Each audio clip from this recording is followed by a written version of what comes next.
क्या आप जानते हैं कि राजस्थान के खाटू श्याम मंदिर भारत के प्रसिद्ध मंदिरों में से एक है। भारत के अन्य राज्यों से भी लोग यहां अपनी मनोकामनाएं लेकर आते हैं। खाटू श्याम मंदिर के अस्तित्व में आने के पीछे एक बहुत ही रोचक कथा है। कौन है बाबा खाटू श्याम?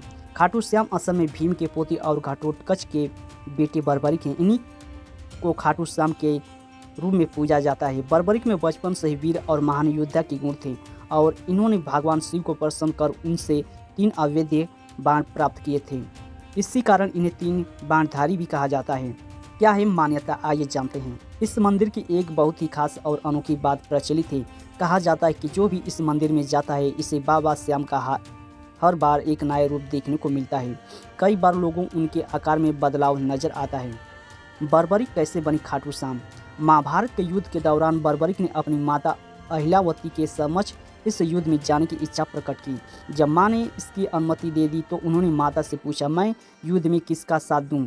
इस प्रश्न पर माता ने विचार किया कि कौरवों के साथ वो विशाल सेना, स्वयं भीष्म पितामह, गुरु द्रोणाचार्य, कृपाचार्य, अंगराज, कर्ण जैसे महारथी हैं।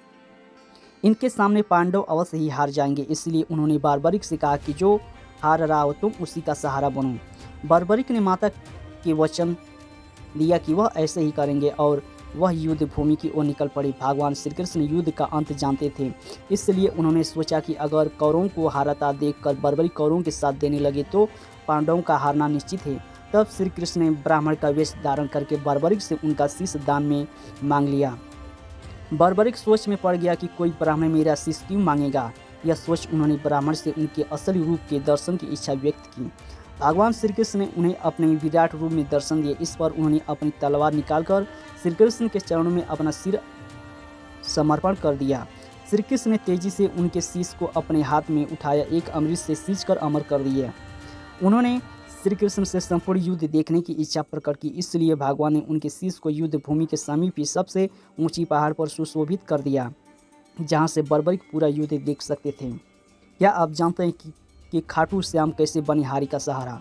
युद्ध की समाप्ति के बाद सभी पांडव विजय का श्रेय अपने ऊपर लेने लगे। आखिरकार निर्णय के लिए सभी श्री कृष्ण के पास गए तो वह बोले, मैं तो स्वयं व्यस्त था इसलिए मैं किसी का पराक्रम नहीं देख सका। ऐसा करते ही सभी बर्बरिक के पास चलते हैं। वहाँ पहुंचकर भगवान श्री कृष्ण ने उनसे पांडवों के पराक्रम के बारे में पूछा तो बर्बरिक के शीश ने उत्तर दिया, भगवान युद्ध में आपका सुदर्शन चक्र नाच रहा था और जगदम्बा लहू का पान कर रही थी।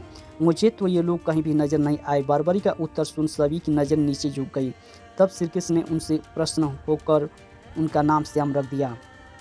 अपनी कलाएं एवं अपनी शक्ति प्रदान करते हुए भगवान श्री कृष्ण ने कहा कि बर्बरिक, धरती पर तुमसे बड़ा दानी ना तो कोई हुआ है और ना ही होगा।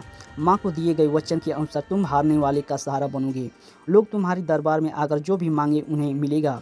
इस तरह से खाटू श्याम मंदिर अस्तित्व में आया। वीडियो देखने के लिए आपका धन्यवाद। फिर मिलेंगे अगले वीडियो में। जय हिंद, जय भारत।